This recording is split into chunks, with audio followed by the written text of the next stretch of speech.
한국전쟁 당시 최대 격전지였던 강원도 양구군 해안면.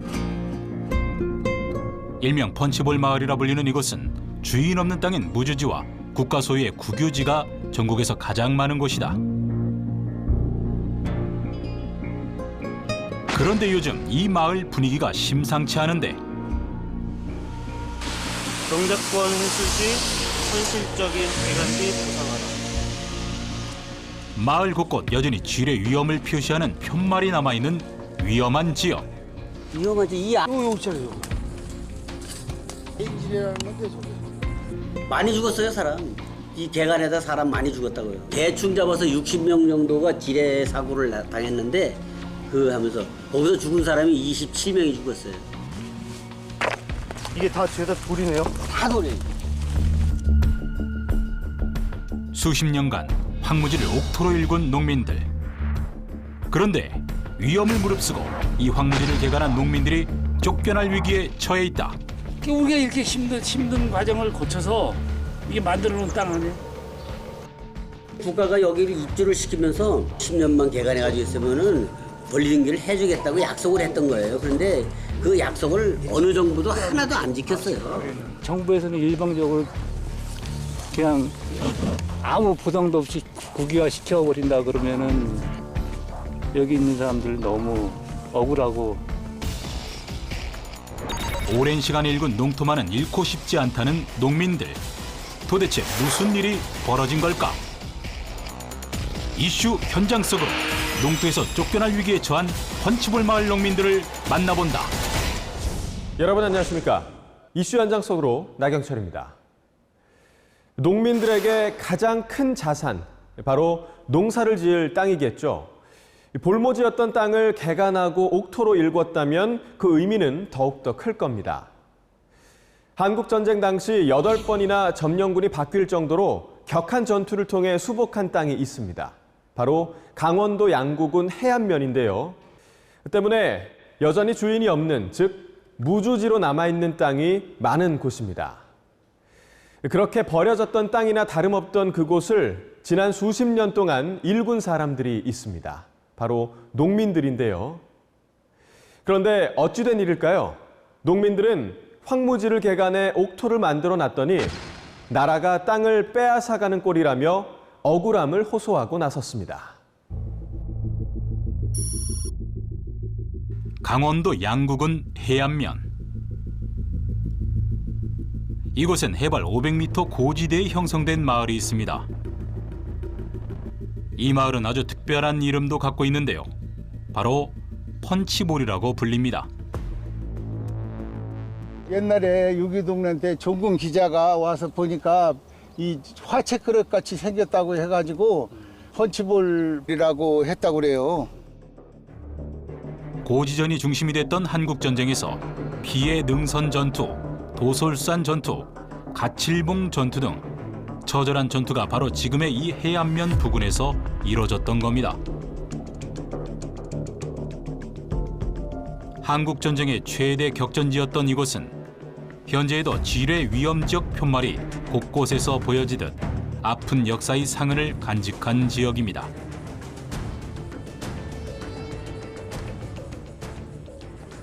여기 들어오기 전에는 출입증 없으면 못 들어왔어요. 출입증을 저거 오다가 만들어가지고 사단 사람이 들어가서 만들어가지고 들어와야 되거든. 광복 후 남북 분단으로 북한 땅이었던 양구군 해안면 주민들은 전쟁 때 인민군이 후퇴할 때 대부분 북으로 피난을 갔습니다. 전쟁이 끝나고 휴전선이 그어지면서 대한민국의 영토가 된 것입니다. 그렇다 보니 해안면 땅은 주인 잃은 땅이 됐고 방치가 됐었는데요. 전쟁이 끝난 뒤 3년이 지난 1956년 정부는 이곳에 전략적으로 사람들을 이주시킵니다. 도의원이자 양구 향토 문화연구자인 김규호 의원. 그는 펀치볼 마을이 갖고 있는 특수한 탄생 배경을 우선 인식할 필요가 있다고 하는데요.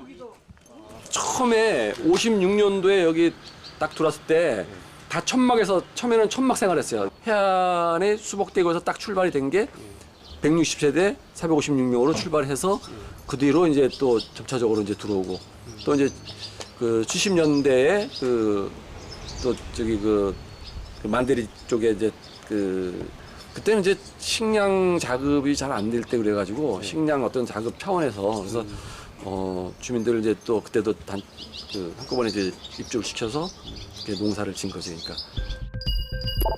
정부는 개간 지침을 세워 주인 없는 무주지에 1956년 160가구, 1972년 100가구, 총 1,450명을 이주시켰습니다. 정부가 이주민들에게 내건 조건은 일정 기간 경작을 하게 되면 소유권을 주는 것이었다고 합니다. 주민들은 맨손으로 들어와 천막 생활을 하며 지뢰밭을 일구며 어렵게 개간을 한 겁니다. 하지만 여전히 토지 소유권 문제가 해결되지 않아 장기간 소유권 없이 경작한 농민들.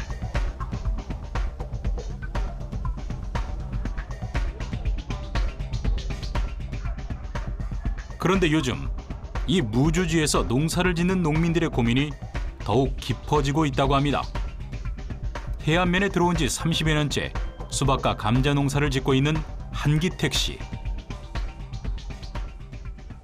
일을 하면서도 불안해. 지금 현재 우리 여기 물땅들 다 국유화 시켜가지고 한다 그래도 정확하게 무슨 해주겠다 어떻게 해주겠다는 약속은 없잖아. 불안한 거지. 앞으로 어떻게 되려는지 정확하게 모르니까. 파종을 시작하며 영농철에 접어들었지만 한기택 씨를 비롯해 요즘 해안면 농민들은 언제 쫓겨날지 모르는 불안감에 일이 손에 잡힐 리가 없다고 합니다. 바로 지난해 말 정부에서 이 무주지를 매각한다는 소식이 전해지면서부터인데요. 정부의 매각 소식에 일제히 반발하고 있는 해안면 농민들. 이들은 왜 반기를 들고 나선 걸까요? 그동안 어떠한 일들이 있었던 걸까? 자세한 이야기를 들어보기 위해 농민들을 만나 그간의 이야기들을 들어봤습니다. 그때 당시에 국가가 여기를 입주를 시키면서 개간해서 붙여 먹으면은 이게 10년만 있으면 10년만 개간해가지고 있으면은 벌리는 길을 해주겠다고 약속을 했던 거예요. 그런데 그 약속을 어느 정부도 하나도 안 지켰어요. 73년도에 입주한 사람들이 있어요. 73년도에 100가구 정도가 입주했는데 그때 당시에도 지금 여기 펴놓고 보는 게 그건데 이거 보니까 그 73년도에 입주한 당시에도 한 집에 4,000평 내지 6,000평씩 분배를 주면서 이것도 어느 시기가 되면 등기화 해주겠다고 약속을 했던 거예요 그때. 황무지였던 이곳에 들어와 개간을 시작한 농민들. 하지만 개간을 하면 소유권을 주겠다는 정부의 약속은 지켜지지 않았고 계속 문제가 되자 1983년 무주지를 국유화시키는 특별법을 발의, 무주지가 정부에 귀속됐다는데요. 당시 수십 년에 걸쳐 만든 농지가 아무런 보상도 없이 특별조치법에 의해 국가에 귀속됐다고 합니다. 그런 과정을 거쳐 해안면 토지는 70.9%가 국유지가 됐고 15.6%는 무주지로 남아 있었는데요.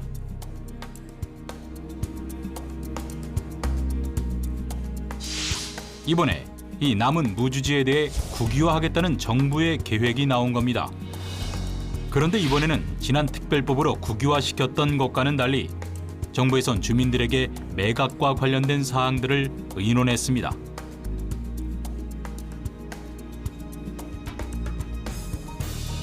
하지만 매각 방식과 비용, 그리고 농지 개간에 소요된 비용과 관련해 농민들은 정부의 제안을 받아들일 수 없다는 입장입니다. 우선 이 땅을 국유화를 시켜가지고 우리 주민들한테 개인당 9,000평씩 주겠다. 9,000평씩 주는데 9,000평씩 주는데 그냥 주는 게 아니고 우리는 그냥 달라 그러는데 정부 측에서는 그냥을 못 준다 그래가지고 이제 가격 문제만 지금 현재 남아 있어요 지금. 정부는 무주지를 먼저 국유화한 뒤 경작을 해온 주민들에게 매각하는데 정책 이주민과 원주민에게는 최대 29,000제곱미터까지 나중에 전입한 세대는 기간에 따라 매각 규모를 차등 적용한다는 겁니다.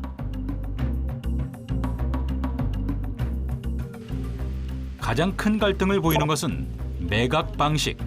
농민들은 적어도 공시지가로 땅을 매각할 것을 요구하고 있지만 정부는 감정평가액을 고수하고 있습니다. 공시지가가 10,000원이라 하면 감정평가 3만 원 이상 나야 한다고 해요. 그 가격 차이가 많잖아요. 많이 나잖아요. 예를 들어서 지금 9,000평이라고 그래도 9,000평이면 10,000원이라도 거의 1억이라는 돈이잖아요. 이게 농민이 돈이 있습니까 이게 지금. 만약에 3만 원이면 상구시필 2억 7천 원이야. 이거 엄청난 돈이라고. 우리가 농민이 평생에 맨져보지도 못할 돈일 수도 있어요 이게. 근데 이 돈을 우리가 갚을 수가 없잖아요. 또 요즘은 농사를 9,000평 뭐 10,000평 지어서 먹고 살 수가 없어요. 수입이 농사를 지어서 뭐 1,000만 원이 될 수도 있고 500만 원 적자가 날 수도 있고 트랙터 하나를 보통 우리 같은 게 경영을 해서 이형님도 농사를 짓고 계시지만 한 개인당 한 3만 평 정도는 돼야지 애들 자식들 먹여 살리고 뭐 이렇게 살죠. 그러니까 결론은 나라에서 땅 일궈놓은 거 팔아서 갖고 우리한테 또 임대를 또 받겠다는 얘기 아니에요.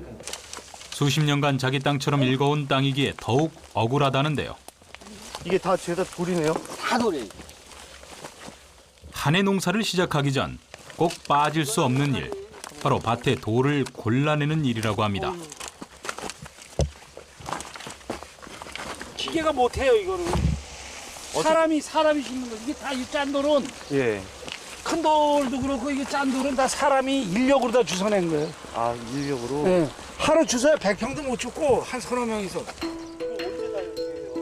경작이 제대로 될 수 있을까 싶을 정도로 해안면 농토는 그야말로 돌천지. 농민들은 황무지나 다름없는 이 무주지 땅들을 이렇게 일일이 돌을 골라내며 지금껏 경작을 해왔다고 합니다. 우리 이거 30년, 40년째 이 짓 하고 있는 거예요.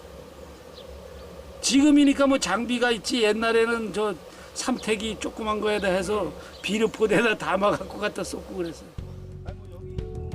그나마 기계가 발달해 나아졌다는 농민들.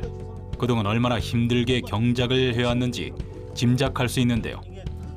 이렇게 정성을 들여 개간해 놓은 농토인이 더욱 억울할 수밖에 없다고 합니다. 여적근 저게 30년 동안 계속 주워내면서 만든 땅이 저 정도예요. 취재 중 큰 돌을 걸러내기 위해 작업을 하고 있는 상황을 볼 수 있었는데요. 포크레인을 동원해 작업해야 할 정도로 사람의 힘으로는 도저히 옮기지 못할 정도의 큰 돌도 가득합니다. 이게 항상 이렇게 돌이 많아요? 이 동네는? 맞죠. 대안에 원래 돌이 많은데. 많아요? 그럼 하루에 얼마나 파요 이렇게? 하루에 한 150평? 150평. 채취하려면? 그래도 또 나죠? 네? 그래도 또 있죠, 돌은. 아니 당연하죠. 농토에서 걸러낸 돌로 길 둘레 담을 만들 정도이니 그 양이 어마어마합니다. 해안면에선 이렇게 돌로 쌓아 올린 것들을 곳곳에서 볼 수 있었습니다. 해안면 주민들이 무주지를 개간하면서 또 하나 힘들었던 일이 있습니다. 바로 곳곳에 언제 터질지 모르는 지뢰들이 도사리고 있었다는 건데요. 위험한 거 아니에요, 위험한 거? 위험하지. 네, 이런 땅을 지금 개간을 하신 거죠? 이렇게 지뢰 많은 거 개간한 사람은 많죠. 이 저 본 바닥에 지금 현재 우리 학교 면사무소 자리 있잖아요. 네. 그 부근에서도 지뢰 많이 나왔어요. 치열한 전투지였던 만큼 곳곳엔 여전히 지뢰들이 남아있다는 겁니다. 많은 시간이 흘렀지만 여전히 지뢰만큼은 두려움의 대상이라는 농민들. 이렇게 위험지역에선 매번 확인 또 확인하는 게 일이라고 하는데요. 바로 그때 이상한 물체가 감지됩니다. 요거 있잖아요, 요거. 지뢰로 의심되는 물체가 발견된 건데요. 내가 들어간 적은 없고 대인지뢰라는 건데 저게.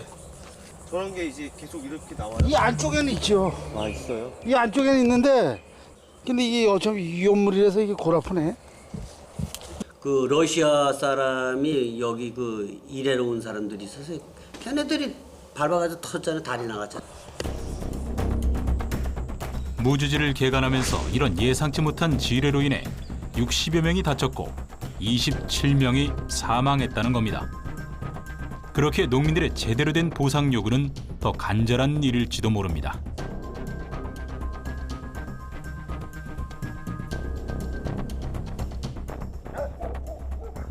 이런 해안면에 대한 속사정을 자세히 알지 못한 채 무주지에 들어와 농사를 짓게 된 농민에겐 더욱 황당한 상황이 됐습니다. 양구 사과를 먹어보고 맛있어서 일로 기동하게 된 거거든요. 보니까 여기 고도도 높고 기온차가 일교차가 많으니까 일단 단단하고 아삭하고 당도가 높은 것 같아요. 7년 전 귀농한 이근우 씨. 귀농을 고려하며 농사지을 땅을 찾던 이 씨는 해안면에 정착하게 됐다고 합니다. 시작할 때는 누가 여기서 과수밭을 하겠나 싶을 정도로 볼품없는 땅이었습니다. 복숭아밭도 있고 사과밭도 있고 있었는데 지금 복숭아밭은 전체가 다 폐농이 됐고 지금 사과밭은 요거 하나 남았고 이거 기존에 이제 다른 밭이었는데 제가 또 돈을 들여서 편편하게 만들어서 이제 또 사과밭을 만든 거죠. 버려진 땅이나 다름없던 무주지 땅을 땀과 열정을 쏟아 지금의 옥토로 일궈낸 근우 씨.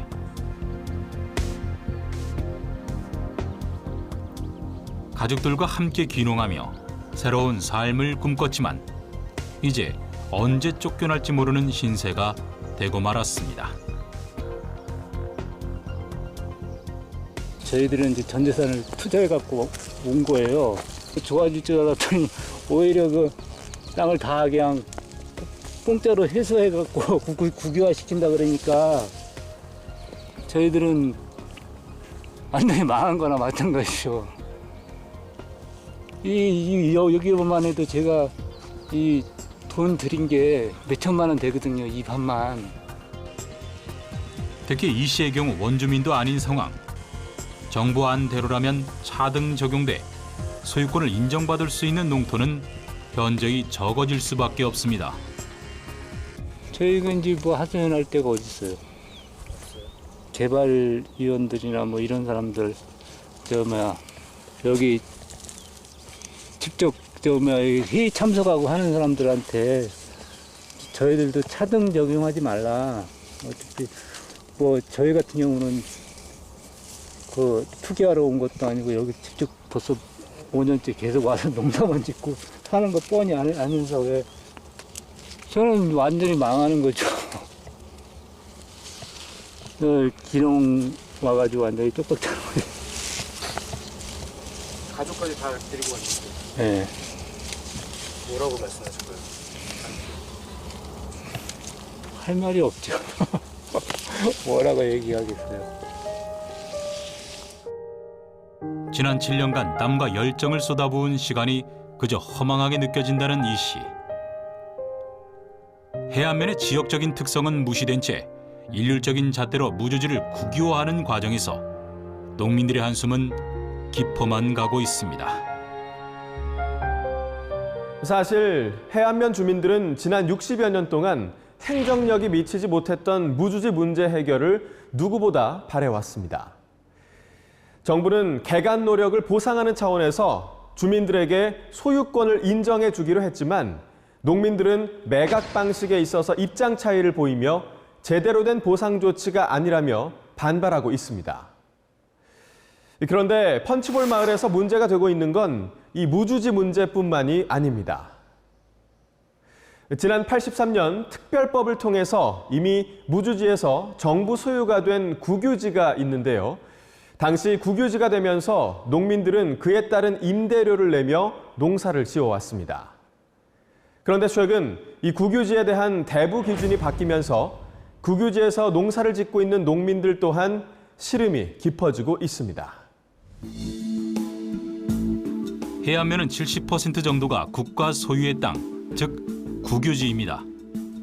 현재 275명의 주민들이 한국자산관리공사, 즉 캠코를 통해 이 국유농지 523만 제곱미터를 임대하고 있는데요. 13년 전 이곳 양구로 들어와 인삼밭을 시작했다는 반상현 씨. 반 씨 역시 국유농지를 임대해 인삼을 재배하고 있습니다. 이제 삼씨 이런 거 저 덜 딴 거 이런 거 따고 그리고 뭐 죽은 것도 있고 이렇게 산이 고장난 것도 있고. 인삼 같은 경우 대규모로 재배하려다 보니 저렴한 땅을 찾아야 했는데요. 국유지다 보니 저렴한 가격에 땅을 임대해 농사를 지을 수 있어 해안면에 정착하게 됐다고 합니다. 돌이 많으면은 일단 이러기가 모든 게 이제 수작업으로 하기 때문에 기계로 하는 것도 있지만 이런 인삼은 다 손으로 다 심거든요. 손으로 심는데 전부 다 그 호미로 심고 이런 걸 해야 되는데 이 돌이 걸려서 능률이 안 오르고 힘이 들죠. 그래도 돌이 있던 말던 땅을 찾아서 이렇게 와가지고 농사를 이렇게 돌을 출해내면서 이렇게 농사를 짓는 거지. 황무지였던 땅을 그나마 지금의 땅으로 만들기까지 13년. 매일 돌을 걸러내며 지금의 농토를 만든 건데요. 당시 마을에 들어올 때까지만 해도 이러한 국유지에 관심을 두는 사람도 없었고 행정 역시 제대로 관리되지 않았었다고 합니다. 그 한국자산공사 캠코에서 옛날에는 이제 뭐 몇 평이 제한을 안 두고 몇만 평이고 자기가 농사 짓고 싶은 대로 우리들끼리 농민들끼리 상의해서 뭐 경작권이라든지 이런 거를 사고 팔면서 거기 가서 이 사람한테 이렇게 좀 내가 이 땅을 샀으니 이거를 좀 이렇게 명예를 바꿔주시오면은 거기서 직원이 아무 소리 않고 그걸 해줬어요. 지금까지 별다른 제재가 없었고 마을 사람들끼리 알아서 읽어왔던 국유지. 그런데 지난해 기획재정부에서는 국유재산 총조사를 실시했고 그에 따라 국유농지 대부 관련 제도를 개선하는 방안이 마련됐습니다.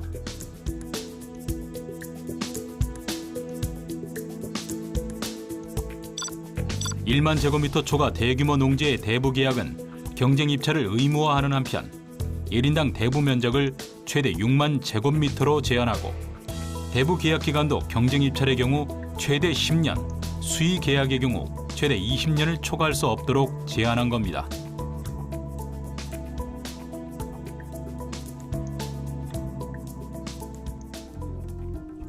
개선된 내용에 따르자면 1만 제곱미터를 초과해 경작하고 있는 반 씨는 1만 제곱미터만 수의 계약이 가능합니다.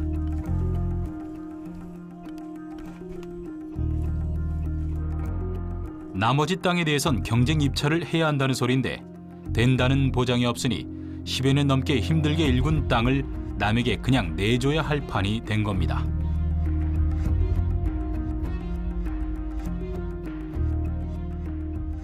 나는 정부에서 다 당연히 이렇게 해가지고 다 이전해줘서 이 농사를 질 수 있도록 희망을 갖고 다 했는데 지금 와가지고 이거를 뭐 그냥 강제로 그냥 뭐 뺏어다 10,000원 거는 뭐 입찰식으로 해서 이렇게 나눠준다? 그거는 안 되잖아. 기본적인 걸 해결해주고 나라에서 다 가져가 버려야지. 그렇다면 왜 이런 국유농지 대부 기준이 마련된 걸까요? 국유농지 대부와 관련 기획재정부로부터 위탁받아 수행하고 있는 한국자산관리공사 캠코를 찾아가 봤습니다. 이번에 국유농지 대부 기준은 원래 국유재 전대라든지 그 용도의 사용 등 그 불법 사용을 근절하고 그리고 국유농지에 대한 관리를 강화하기 위해서 이제 기획재정부 훈령으로다가 그 국유농지 대부 기준을 제정을 했습니다. 이를 통해서 그 한정된 자원인 국유농지를 이용할 수 있는 어떤 기회의 평등과 그리고 소수 경작자의 국유농지 장기 독점 현상을 방지할 수 있을 것으로 기대가 됩니다. 국유농지와 관련 많은 불법 사례들이 적발됐다고 합니다. 가장 문제가 되는 불법 전대와 관련 전수조사를 실시한 결과 위반 사례들이 확인됐고 이를 근절하기 위해 마련됐다고 하는데요. 면적 제한을 둔 건은 소수 경작자의 독과점을 방지하기 위한 방안이라고 합니다. 그러니까 1인당 대부 면적이 6만 평방미터 이하를 대부받아 사용하고 있기 때문에 현재 대부받은 농지를 사용하는 데는 다시 계약을 갱신해서 사용하는 데는 큰 불편은 없을 거라고 생각이 듭니다. 다만 그 6만 평방미터 초과, 6만 평방미터 초과 그 피대부자가 14명이 있습니다. 그러니까 전체적으로 따지면 일부 소수의 분들이 많이 사용하고 있다는 얘기죠. 하지만 농작물 특성상 넓은 땅이 필요하거나 해마다 다른 수익성을 고려해 볼 때 제한 면적을 두는 건 농민들에겐 불합리하다고 주장합니다. 어떻게 조치를 하든지 그 사람은 위반을 했으니까 그러지만 딴 사람들은 위반도 않고 잘 농사짓고 열심히 이렇게 개간해서 살고 있잖아요. 도대체 이 돈을 있는데 없는데 다 돼가지고 이렇게 했는데 이거를 그냥 뺏긴다면 이게 되겠냐고. 불법도 아니고 열심히 살아왔는데. 그래서 그 점에 대해서 하여튼 그 잘 좀 뭐 고려를 해서 그 좀 이거를 동네 주민들이 편안하게 농사 지을 수 있도록 그것만 해주시면은 괜찮다 이 말이야. 농민들 역시 국유농지 임대 후 불법적인 사항들이 발생했고 각종 부작용이 발생한 부분에 대해서 개선이 필요하다는 건 인정합니다.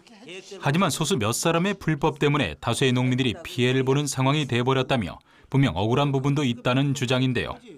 관행적으로 우리끼리 해서 편하게 잘 먹고 잘 살았다 이게 아직까지는.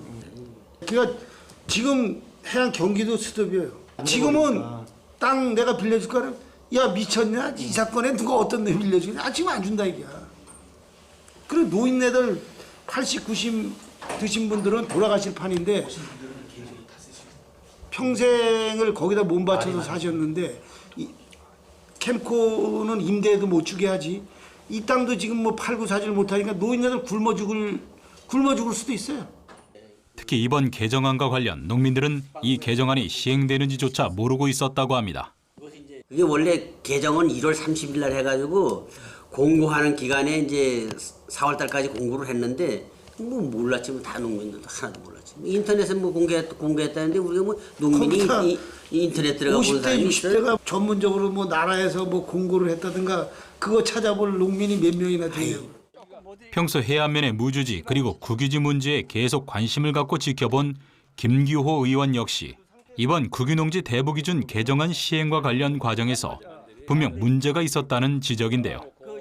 법이나 이런 그 훈령을 그 공포할 때는 그 행정 예고 기간을 두잖아요. 그러니까 예고를 해서 주민들의 의견을 수렴을 해서 그걸 뭐 반영을 하거나 뭐 무시를 하거나 어떤 그런 절차를 밟잖아요. 근데 그 해안 주민들도 몰랐고 이게 뭐 4월 15일자로 뭐 시행이 됩니다라고 이제 얘기하니까 주민들은 황당한 거죠. 그래서 주민들이 그 국유농지 대부 기준이 바뀌는 거에 대해서 그거를 어필할 수 있는 시간도 없었어요. 그러니까 그래서 절차상으로 문제가 있다. 이것도 국유농지 대부 기준 안 자체도 문제이지만은 절차상으로도 많은 하자가 있다.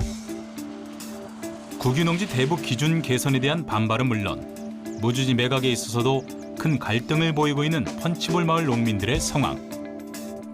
전문가들은 펀치볼 마을의 문제 해결을 위해선 보다 다른 차원의 접근이 필요하다고 지적합니다. 펀치볼은 지금 국유지, 무주지 합해서 88%, 사유지는 10%밖에 안 돼요. 그래서 그 안에 또 토지 이용과 관련된 것들이 너무 복잡하고 그걸 기준으로 지금 뭐 임대를 하든 매각을 하든 여러 가지 행정을 할 수가 없는 구조다. 그래서 이거를 전국 단위의 어떤 그 국유지, 무주지 이거를 똑같은 잣대로 놓고 해결하려면 도저히 해결할 수도 없는 공간이다. 이런 토지 자체만 가지고 볼 것이 아니라 인문, 사회, 경제, 역사 모든 것을 같이 바라보고 좀 접근을 해줘야 되는데 그게 안 된다는 것이죠. 특히 토지에 대한 정확한 측량조차 이루어지지 않은 상태라 문제는 더욱 복잡해질 수 있다는 겁니다. 필지 단위가 이렇게 돼 있는 거죠. 뭐 예를 들어서 뭐 이렇게 돼 있구나, 뭐 이렇게 돼 있겠죠. 제가 같은 농경지 안에만 그려서 그러는 건데, 근데 이렇게 돼 있는 거를 국유지가 이래서 이렇게 조금씩 들어가 있다. 그럼 이걸 이렇게 해서 임대를 받을 거냐? 그럼 이건 어떻게 할 거냐? 제대로 된 측량이 이루어지지 않은 해안면 토지, 무주지, 사유지가 뒤섞인 채라는 건데요. 실태가 이렇다 보니 수년간 과다한 대부료까지 납부해온 농민도 있다고 합니다. 계약이 돼 있는지도 몰랐던 산이나 지대지대 이런 곳이 이제 앞으로 계약이 돼서 그 대부료를 납부를 하고 있었더라고요. 1년에 150만 원 이상씩 납부를 했다고 봐야지. 한 1,000만 원 돈 이상 나온 거네요? 층코를 방문해서 지도를 가져가서 이제 설명을 하니까 올해 거를 납부를 하면 올해 거서부터 4년치를 준다는 올해 낸 것까지 전산에 기록이 되기 시작한 후부터 이렇게 주겠다고 하더라고요. 다른 농촌 지역과는 분명 다른 특수성이 존재하는 지역. 그렇다면 이에 대해 고려할 수는 없는 걸까? 기획재정부는 어떤 입장이며 앞으로 어떤 계획을 갖고 있을까? 대부 기준을 하나 만들어서 시행한 거고, 그다음에 해안면 같은 경우에는 지금 약간 다른 지역하고 특수하기 때문에 건의기가 주관이 돼서 지금 기준 해결 방안에 대한 뭐 그런 걸 지금 좀 마련해가고 있는 과정이지 않습니까? 네네. 그러면 이제 그런 문제가 어떻게 일단락이 되면 그러면 그걸 통합적으로 좀 이렇게 함께 고려를 해가지고 접근을 해야 되겠죠. 지역의 특수성은 무시된 채 일률적인 잣대로 규제하려는 정부의 정책. 이에 펀치볼 마을 농민들의 마음은 오늘도 애가 타들어갑니다. 죽고 싶은 마음이라도 해야지. 애새끼들 먹여 살리고 나도 먹고 살려면 해야지. 부모님도 계시고 이거 안 하면은 뭘로 먹고 사냐. 우리가 먹고 살 길이 없잖아. 농사를 짓는 거는 어쨌든 해마다 농민은 농사를 짓는 건 내 자식과 똑같은 생각을 가지고 농사를 져요. 이게 무슨 농사를 져서 이게 뭐 어떻게 되는가 이건 둘째 생각하고 이건 똑같은 내 자식이다 생각하고 농사를 지어가지고 그게 가을에 가서 판매 대전이 안 되면 할 수 없지만은 그 판매 대전을 해서 먹고 사는 거예요. 농민은 이 땅이면 땅은 생명이고 이 곡식은 자식이야. 그래 농민이 땅을 뺏어간다 생명을 뺏는 거나 똑같은 거예요. 이게. 펀치볼 마을의 주민들은 전쟁이 끝나고 쑥대밭 또 지뢰밭이 된 땅을 주민들이 수십 년 동안 옥토로 바꿨는데 한순간에 잃어버리게 된 주민들의 심정을 나라에서 알아줬으면 좋겠다고 말합니다. 정부가 전쟁 이후 무주지로 남은 땅 위에 60여 년간 이어진 해안면의 역사적 특수성을 세심하게 고려하지 않는다면 이번 갈등은 쉽게 해결되지 않을 것입니다.